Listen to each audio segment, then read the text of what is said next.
So ಹಾಗಾಗಿ ಈಗ ನಾನ್ ನೋಡಿ ದರ್ಶನ್ ಸರ್ ಜೊತೆಗೆ ಕೆಲಸ ಮಾಡಿ 7 ವರ್ಷ ಆಯ್ತು.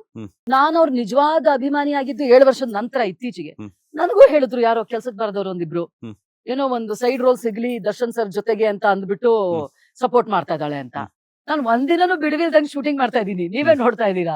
ಧಾರಾವಾಹಿಗಳಾಗ್ಬೋದು, ಸಿನಿಮಾಗಳಾಗ್ಬೋದು, ಏನೆಲ್ಲ ಆಗ್ಬೋದು, ಒಂದು ದಿನಾನು ಬಿಡುವಿಲ್ದಂಗ್ ನಾನು ಕೆಲಸ ಮಾಡ್ತಾ ಇದ್ದೀನಿ. ಹಾಗಿದ್ರೆ ನಾನು ಎಲ್ರಿಗೂ ಬಕೆಟ್ ಹಿಡಿಬಹುದಾಗಿತ್ತಲ್ಲ. ಯಾಕೆ ನಾನು ದರ್ಶನ್ ಸರ್ ಅಂದ್ರೆ ಅವ್ರೊಬ್ರ ಬಗ್ಗೆ ಮಾತಾಡಕ್ ಯಾಕೆ ಬರ್ತೀನಿ? ಈಗ ನೀವು ಬೇರೆ ಯಾವ ವಿಚಾರ ಕೇಳಿದ್ರು ನನಗೆ ಗೊತ್ತಿಲ್ಲ ಅಂತೀನಿ, ಬಿಕಾಸ್ ನನಗೆ ಗೊತ್ತಿಲ್ಲ, ನನ್ಗೆ ಫಾಲೋನು ಮಾಡಲ್ಲ. ನೀವು ದರ್ಶನ್ ಸರ್ ಬಗ್ಗೆ ಕೇಳಿದ ತಕ್ಷಣ ತುಂಬಾ ಅಭಿಮಾನದಿಂದ ಯಾಕೆ ಮಾತಾಡ್ತೀನಿ? ನನ್ಗೆ ಅವ್ರ ಇಷ್ಟ. ಎಷ್ಟು ಮಹಾ ನಾನು ಕೆಲಸ ಮಾಡ್ಬಿಟ್ಟಿದೀನಿ ದರ್ಶನ್ ಸರ್ ಜೊತೆಗೆ, 2 ಸಿನಿಮಾ. ಇನ್ಫ್ಯಾಕ್ಟ್ ಅವ್ರ ಜೊತೆಗೆ ನಾನು ಕೆಲಸ ಮಾಡುವಾಗ ಅವ್ರ ಅಭಿಮಾನಿನೇ ಆಗಿರ್ಲಿಲ್ಲ. ನಾನು ತಾರಕ್ ಸಿನಿಮಾ ನಂತರ ನಾನು ಅವ್ರ ಅಭಿಮಾನಿ ಆಗಿದ್ದು. ಅದಾದ್ಮೇಲೆ ನಾನು ಯಾವ ಸಿನಿಮಾನು ಮಾಡಿಲ್ಲ. ಸೊ ಅದಕ್ಕೂ ಇದಕ್ಕೂ ಸಂಬಂಧ ಯಾಕೆ ಕಟ್ತೀರಾ? ಅದೇನು ಏನ್ ಗೊತ್ತಾ, ನಾನ್ ಅಂದ್ಕೊಂಡಿರೋ ಪ್ರಕಾರ ಮಂಜು ಅವರೇ, ಕೆಲವರು ನಂದೆಲ್ಲಿ ಇಡ್ಲಿ ಅಂತ ಅಷ್ಟೇ.